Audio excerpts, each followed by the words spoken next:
We kick things off in rather steamy fashion as we see a cute girl named Pamela giving some heaven on earth to a boy who has let the beast out. He becomes wild because it's his first time emptying his tank ever since he came to this world. The passion goes beyond the general standard, but the boy is fine with this because he's just treating it like a game.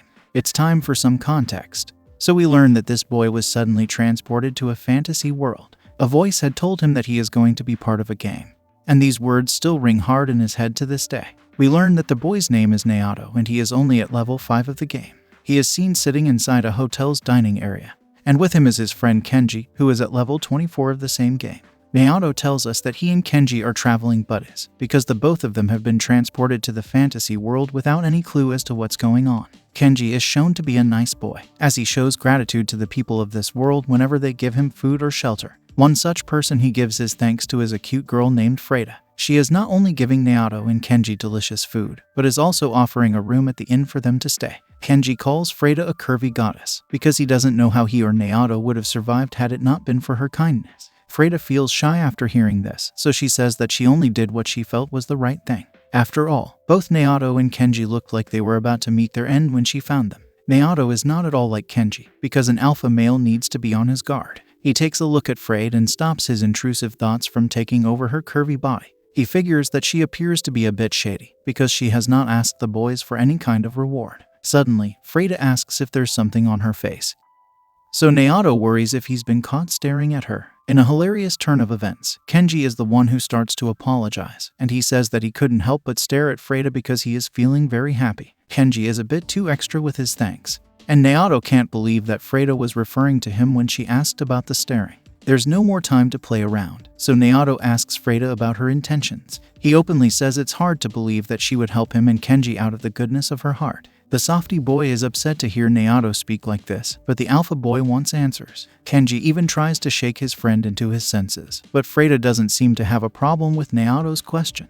The alpha boy tells Kenji that Freda might have saved their lives, but it's not a smart thing to trust a stranger so easily. Now, we finally learn that in order for the boys to go back to Japan, they will need to defeat the demon king of this world. That's the mission of the game, so Neato starts to use his brains to figure a way out of here. He mocks Kenji for being a simp once again, because they don't know anything about this world, but he's still going around trusting girls with curvy bodies. Kenji maintains that he's glad to have met Freda as he can sense that she is a good girl. Neato reminds Kenji that he should not be so trusting, and they need to figure a way to beat this game and go back home. Neato can't deny the fact that they will need to defeat the Demon King at any cost, so he tells Kenji to grow his character. It's important to be alert during such an uncertain time, but Kenji feels that all will be well as long as Neato is the one in charge. After all, he's the more reliable one out of the two. Our hero can see the stats of other people, but first, he has to see his own numbers and they aren't too good. He takes a look at Kenji and is shocked to see how high his level is. Neato is upset over the difference in levels, because he and Kenji have defeated the exact same demons and mob bosses. However, Kenji says that he can't help it because of his special gift. This makes Neato panic, so he tells his buddy that he can under no condition reveal his gift to anyone. This includes Freda as well, since Neato also has a gift, and these are actually weapons that have been given to the boys so that they can play this game with a cheat code. Kenji promises Neato that he will not let his intrusive thoughts take over, so he can keep his gift a secret. Now, we learn that Kenji's gift is growth, which means that he can grow levels much faster for the same tasks by collecting more experience points. It's actually an amazing gift, because Kenji can become the most overpowered boy in this world if he grows at the right pace. However, at the same time, this gift gives Neato a cause for concern because it can attract a lot of attention. If people were to find out that Kenji has such a secret, then they might try to take advantage of his sincere nature, especially if they are cute, curvy girls like Freda. Neato will not let such a thing happen to his buddy, so he promises to keep him protected till they find a way back home. In order to do that, Neato needs to figure out how this world works and how he can use his own gift as well. Our hero steps out of the inn to explore the area outside, and he comes across a strip filled with people acting in their intrusive thoughts. The smell coming from this place reminds Neato of his own place back on Earth, and he looks quite comfortable around these wasted people. Of course, the clothes he's wearing are not from this world, so they attract a lot of attention from the shady people. Neato doesn't know if walking in a suspicious alley is going to get him the same results like they did when he had played the game, but he instantly attracts some attention when a cute girl calls out to him. She is revealed to be Pamela, whom we had seen earlier, and she seems to like Neato's clothes. All of a sudden, a bunch of goons show up and they are shown to be from Pamela's gang.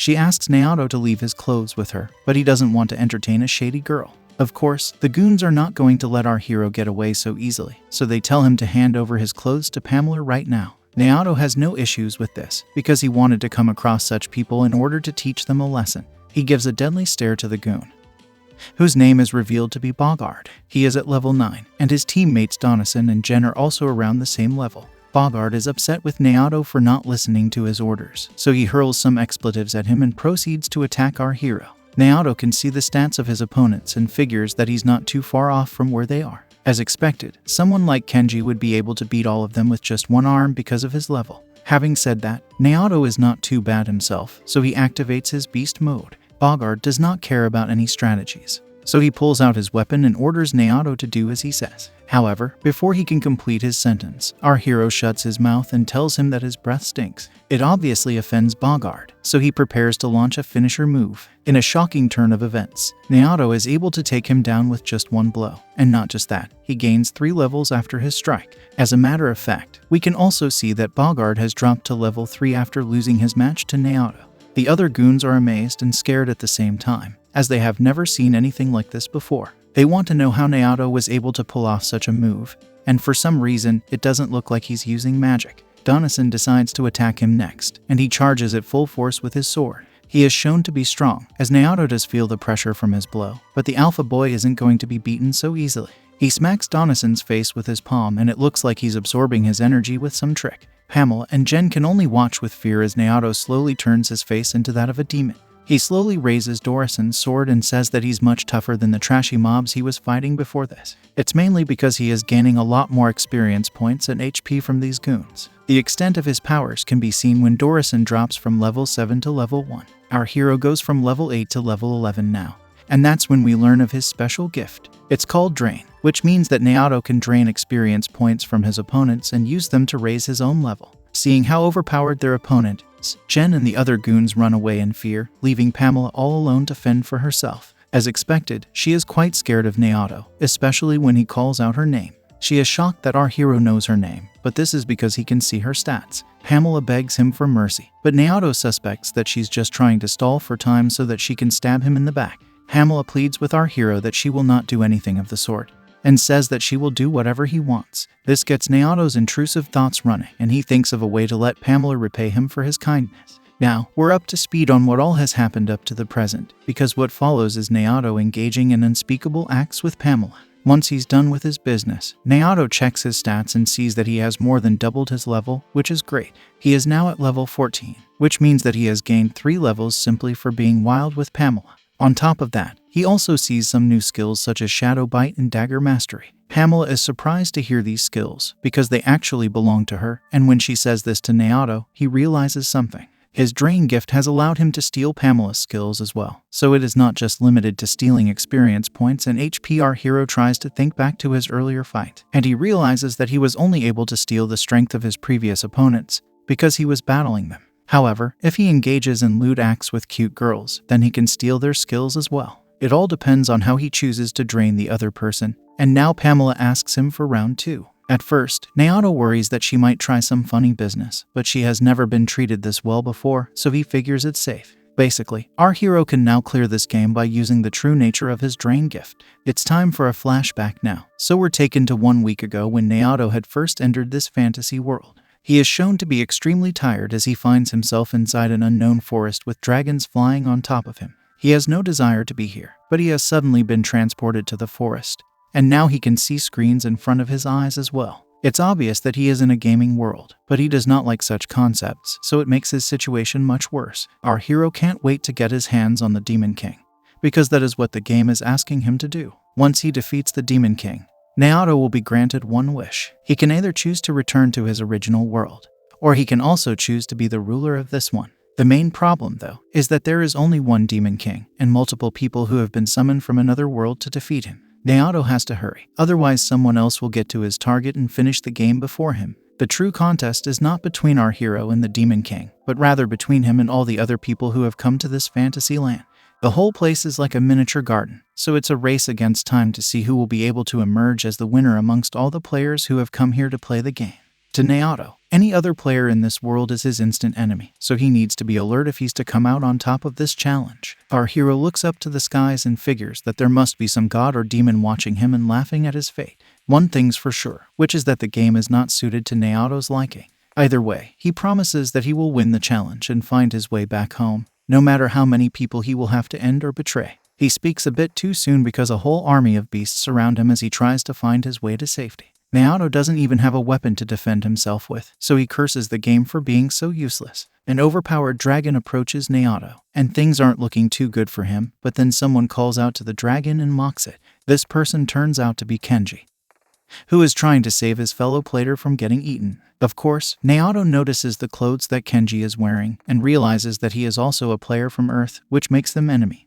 However, Kenji continues to distract the dragon in order to ensure Neato's safety. The dragon attacks the soft boy, but he manages to evade the blow, and he runs towards Neato. He asks our hero if he's alright or whether he has any injuries, because they need to get out of here as fast as they can. There are way too many monsters in this area, so running away is the only option. This is the first time Neato is meeting Kenji, so he wonders why he's being so helpful. After all, they are supposed to be enemies based on the rules of the game. Despite this, Kenji asks our hero if he needs water to refresh himself. That's when he realizes that Kenji is actually a nice boy. And then the both of them find a river. Kenji drinks some water, but Neato tells him that they are supposed to be fighting each other as per the rules of the game. Our hero asks the soft boy why he chose to save him instead of just running away and saving his own life. Kenji simply says that he saw the look on Neato's face and figured that he couldn't just abandon him like that. The alpha boy is amazed to hear this, because he's only met shady people or silly people throughout his life. However, today is the first time he's met someone like Kenji, which is why he chooses to team up with him. This explains how the two boys became partners in this adventure and are now trying to get back to their world together. With this goal in mind, both Neato and Kenji went on to become adventurers and started to take on tasks to increase their power level. Of course, Neato would always go the extra mile, even if Kenji would feel that they've done enough for the day. Now, we move back to the present where both boys take down a whole army of monsters. Once again, Kenji wants to go back to the inn so that he can enjoy a nice meal. We learn that Kenji has now reached level 50 while Neato is at level 21. The soft boy feels that he's burning more calories due to his high level, but Neato simply says that he's gaining some right. Kenji comments that his wounds always heal whenever he levels up, but nothing is ever done about his hunger. Neato also feels the same way, so the boys decide to grab a bite on their way home. For now, they have set up base at the city of Jorn, where the guild has signed them on for daily tasks. They're almost always about taking down monsters, but our hero doesn't seem to mind that. Neato and Kenji enter the guild and are greeted by Freda, who is revealed to be only at level 2. She can see that the boys are working hard, so she cutely asks them how their day has been. Kenji gets excited whenever he sees Freda's curvy body, so he happily tells her that it was a piece of cake. As a matter of fact, the bull lizard that he and Neato had to take out didn't even bother them at all. Freda is glad to hear this, because there is no one in the guild who can beat such monsters as easily as our hero and the soft boy. She is glad that she did not make a mistake when she chose these boys to join the guild. This turned out to be a great deal for both parties, because the boys needed food and shelter, while the guild needed overpowered fighters. It also looks like she's gotten a promotion since then as a reward for choosing Neato and Kenji. At least this way, our hero knows that Freda stands something to gain by helping them out. However, he is a bit amused to see how much Kenji likes her because he can't stop smiling whenever he's around Freda. Neato can't complain, as his own intrusive thoughts are a lot more extreme. He takes a look at the reward they've earned for taking down the monsters, and he calculates the value to be around 80,000 yen. This is not enough to justify taking down a monster, so Neato tells Freda that she's being cheap. He took down a bull lizard, so he expects to get a lot more money for his efforts. As expected, Kenji comes to the rescue and tells his buddy that the fee is decided by the guild, and not be his cute Freda. Neato gets that Kenji is head over heels for the guild girl, but the important thing is that they need to go up in rank if they are to make good on their plan. Basically, the rewards go up once the rank and the difficulty of the tasks also increase. Since Neato and Kenji are both new to this world, they have naturally started off in the lowest possible rank. The guild has to review them to increase their ranks, but it's been a while and Neato is getting impatient. Our hero does have a point, because a boy like Kenji is already at level 50, but he's still been put in the bronze rank, which is just not fair. As a matter of fact, there is no one in this city who will be able to match Kenji's level, but he is still not being rewarded for it. Of course, he does have the growth gift, which means that he levels up a lot faster than the other folks. but he has also been very diligent in his efforts. The soft boy has been taking on tasks and earning money for the guild with great success, so it should not matter whether he's been leveling up with ease. Neato figures that the growth gift isn't just making Kenji stronger, but he's also becoming more mature due to it. On the other hand, our hero has decided to make the most of his drain gift, especially after his session with Pamela. He now gets with cute girls and does unspeakable things to them in order to drain their skills, but also makes sure to only target those who have special powers. Despite playing with an endless harem of curvy girls, Neato has only reached level 25. But the important thing is that he has gained a lot of impressive skills that would otherwise take a lot of time to learn. Even so, both he and Kenji have still been kept at the bronze rank, which is no good if they want to defeat the Demon King and return to Earth. One night, as Neato strolls the streets, he sees Kenji with Freda almost as if they're out on a date together. Neato doesn't want Kenji to lose his way while hoping for romance.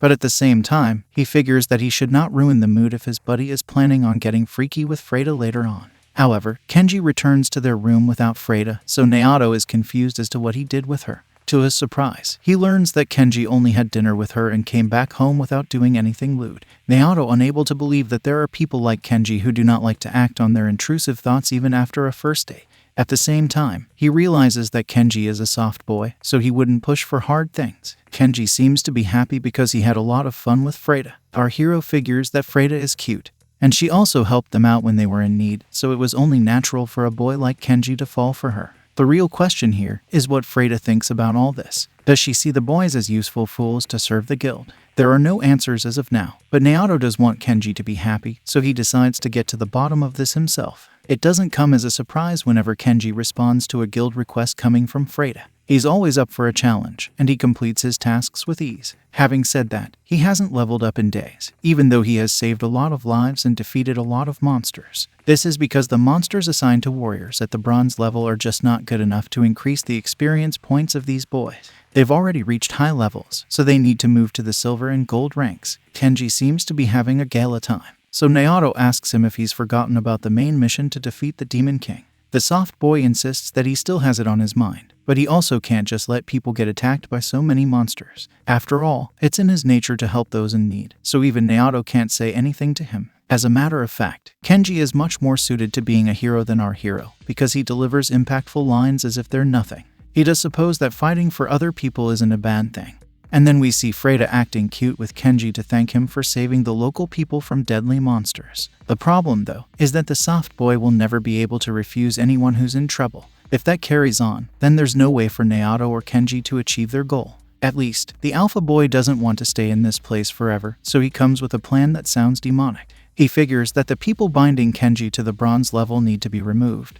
And this essentially means Freda. She might be cute, but she is taking advantage of Kenji, so Neato needs to figure a way to take care of her. Later in the evening, Neato steps out for a drink with Freda, and they raise a toast to the hard work he put in today. He asks her if she's fine eating and drinking at a place like the bar they're at, but Freda is actually used to such vibes, so she doesn't have any problem with it. Our hero understands this, but he mentions that he would like to take Freda out to a nicer place for dinner. She simply smiles at him and says that his intentions are more than enough for her. Neato is a smart boy, so he's done his research on Freda. He knows that she's the most popular girl at the guild because of her cute smile and curvy body. There are tons of men who try to chat with her every day, but she does not give in so easily. It's almost as if she has some kind of barrier around her that keeps her safe from shady men. However, when it comes to Kenji, she seems to have a soft spot for the soft boy. Now, Freda asks Neato why he's called her here for dinner, and he says that there's something he wants to ask her. Freda becomes interested, so she listens with intent, but then Neato asks her how he can defeat the Demon King.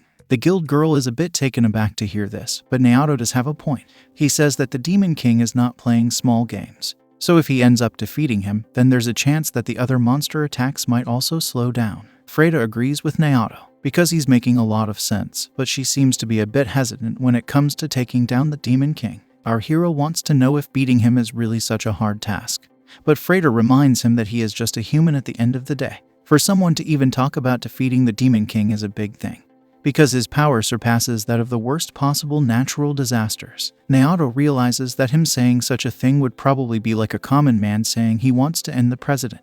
However, there is a person capable enough to defeat the Demon King, and that's Kenji. He tells Freda that he's sure Kenji would be able to take down the Demon King if he was given a chance. and he hopes for Freda to see his side of things. Our hero is sure that the soft boy can get the job done, which is why he needs as much information as he can get on the Demon King. He asks Freda to share all her knowledge of the main villain, because if Kenji can get rid of him, then the kingdom will become peaceful again. However, the guild girl acts shy and tells him that she can't do such a thing. Of course, Neato is shocked to hear this, so he wants to know why, but Freda looks a bit uneasy after hearing his question.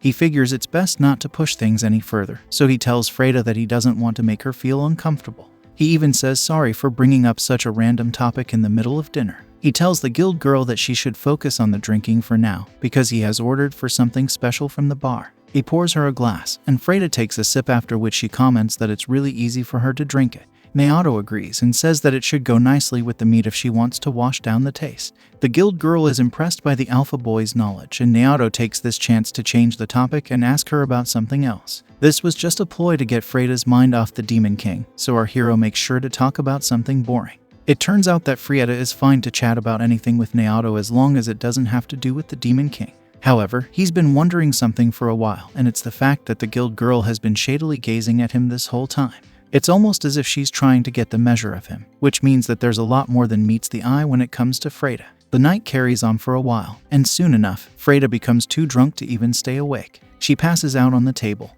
and Neato asks her if she's alright, but this was just his ploy right from the start. He acts cute and says that he has no other choice but to carry the guild girl home. He lifts her up with ease because his level stats allow him to do so. This is actually one of the few things that Neato likes about this world.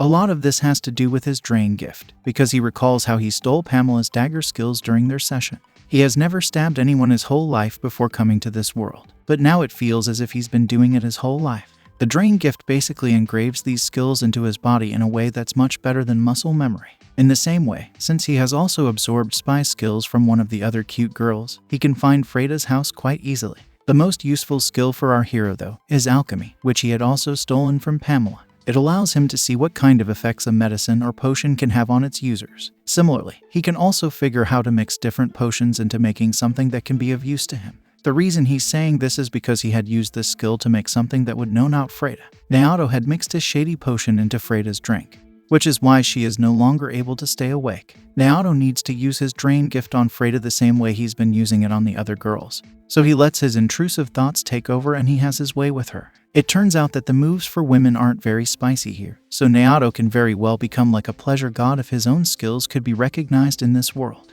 Neato knows that he has Freda under his control now, so he asks her for the real reason why she called him and Kenji into the guild. She can't control herself, so she says that the guild was in need of strong men. She even goes on to say that no matter how hard the quest would have been, she knew that Kenji would be able to get the job done. She also knew that there was no monster in the city that could give the soft boy a tough fight. Neato figures that he and Kenji had become like saviors to the guild, but he still needs to know something that's bugging him. How did Freda know that Neato and Kenji were strong when she first met them? Neither one of them had a strong body or even any weapons back then. They were just a bunch of weak, shabby men, so it would have been a huge risk for the guild girl. There are a lot of questions like this going on in Neato's head, but then he finds the main answer to all of them. He uses his drain gift on Freda and gains the skill known as appraisal sight. What this allows him to do is gauge all the hidden stats that might be hidden from plain view. Neato commends Freda for having such a useful skill, and he uses it on her to see what she's hiding from him. This is essentially how Freda was able to sense the hidden powers of Neato and Kenji, and now she's being given a taste of her own medicine.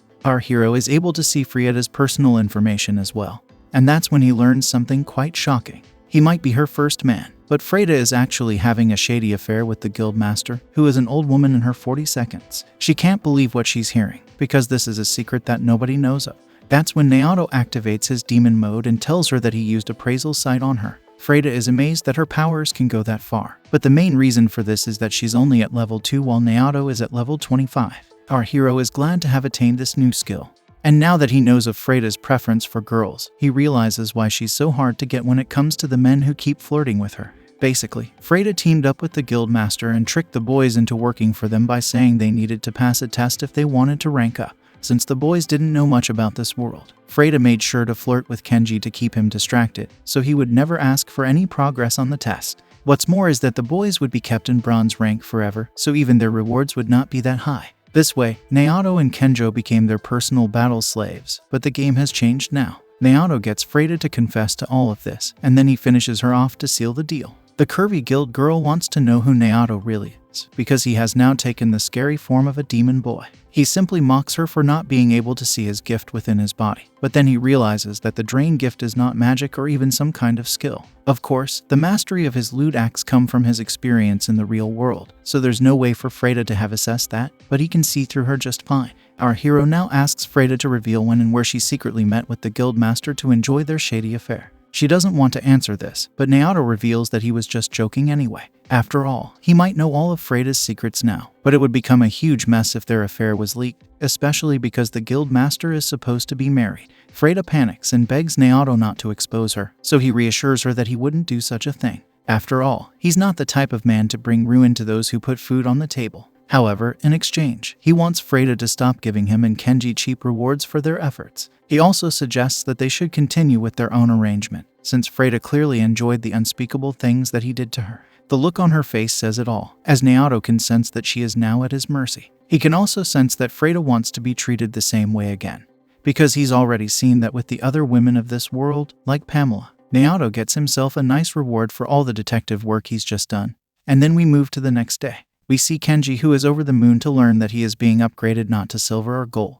but straight to platinum rank. He is very happy with Freda and thanks her for the generosity, but of course, this is all Neato's doing. We learn that our hero had explained to Kenji that Freda spoke to the guildmaster on their behalf and managed to get this deal arranged. The soft boy wants to thank Freda for what she's done, so he offers to take her out to dinner with him. The guild girl puts up a cute face and says yes to him, so Kenji gets excited for their date. However, Neato comes to the scene and reminds Kenji that he needs to go and buy a brand new weapon before leaving for the next quest. The soft boy realizes that he does need to do this, so he bids Freda farewell and goes to buy his weapons. This gives Neato the chance to be alone with the curvy guild girl, so he suggests getting freaky once again. Of course, he does feel bad about this because Kenji really likes Freda, but at the end of the day, she is just a shady girl who was taking advantage of his kind heart. On top of that, Neato is only doing this so that he can take down the demon lord, and he vows to get rid of all the obstacles that might come in his way. Now, he gives us a summary of what all has happened since he got Freda to rank him and Kenji up the ranks. Their rewards have grown by a lot, which means that their food, weapons, and other such items have become much better.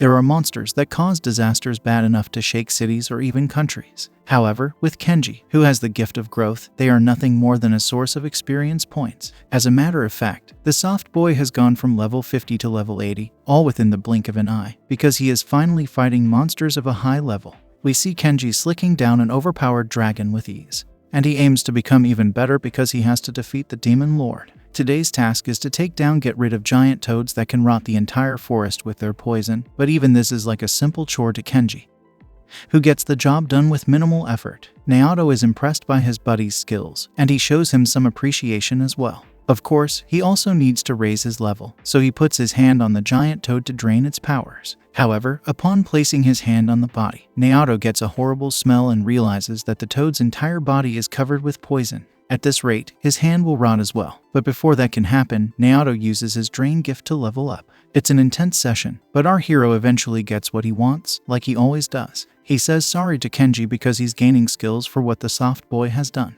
Kenji has no problem with it, and he encourages Neato to catch up to him. Of course, this is a strategy where Kenji uses his growth skills to weaken the monsters, and then Neato uses his drain skills to gain the experience points. It's actually a common tactic used in online games as well, so both the boys are familiar with it. The reason they're going about their mission this way is because if Kenji ends the monsters, then the experience points will be divided, which is unfair to Neato since Kenji will gain a lot more points due to his gift. At the same time, it's a bit unpleasant for the boys to leave the monsters alive just for our hero to use his drain gift.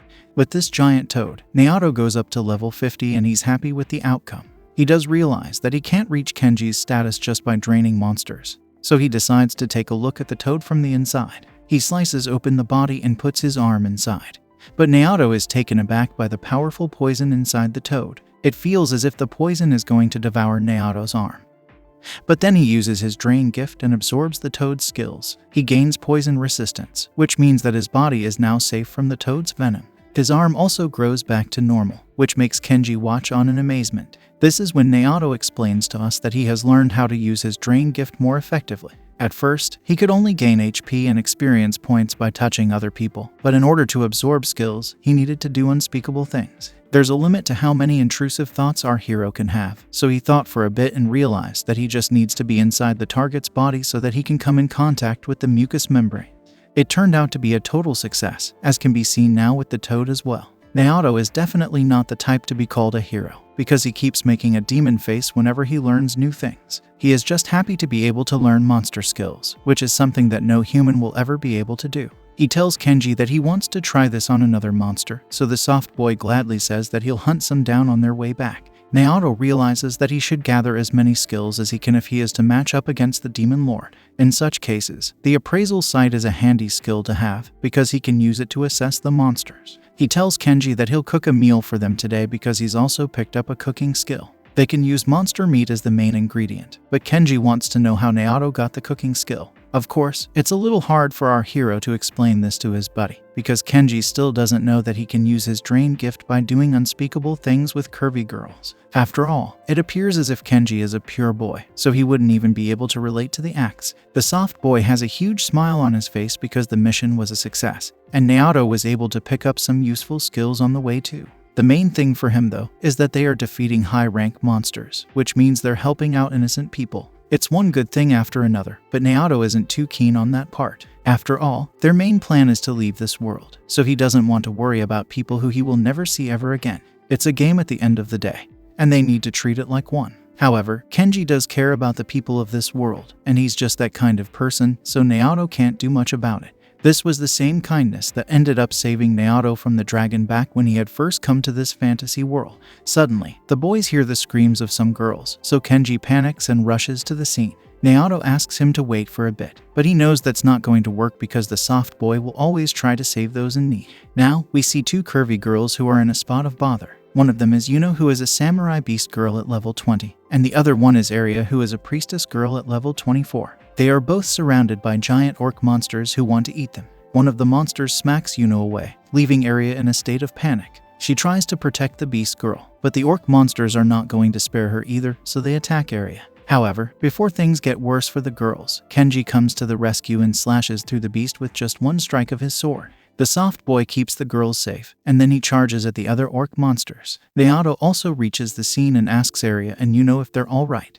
The girls seem to be fine, but they're actually worried about the number of orc monsters approaching them. Neato reassures them that it's not going to be a problem, and he looks to Kenji for confirmation. The soft boy says he can take down these orcs with ease, but Neato's intrusive thoughts have started to take over once again. He takes a good look at the priestess and the beast girl, both of whom are cute as well as curvy. As a matter of fact, Aria seems to be even curvier than Freda, and Yuno looks like she's a demi-human. Our hero is so taken away by their good looks that he considers them to be prettier than the idle girls of Earth. The orc monsters charge at Kenji, so he takes them on and tells Aria to take care of Yuno, who is badly injured. The priest girl decides to use her healing powers on the beast girl, so she brings out her staff and begins chanting a spell. Neato is amazed by her magic as well as her cuteness as Aria creates a barrier around them. He doesn't understand why she was chanting so many words, but Aria now shifts her focus to Yuno. She uses a healing spell, but Yuno doesn't seem to be recovering quickly. Neato decides to take a look at it with his appraisal sight and identifies that the beast girl's intestines are heavily damaged.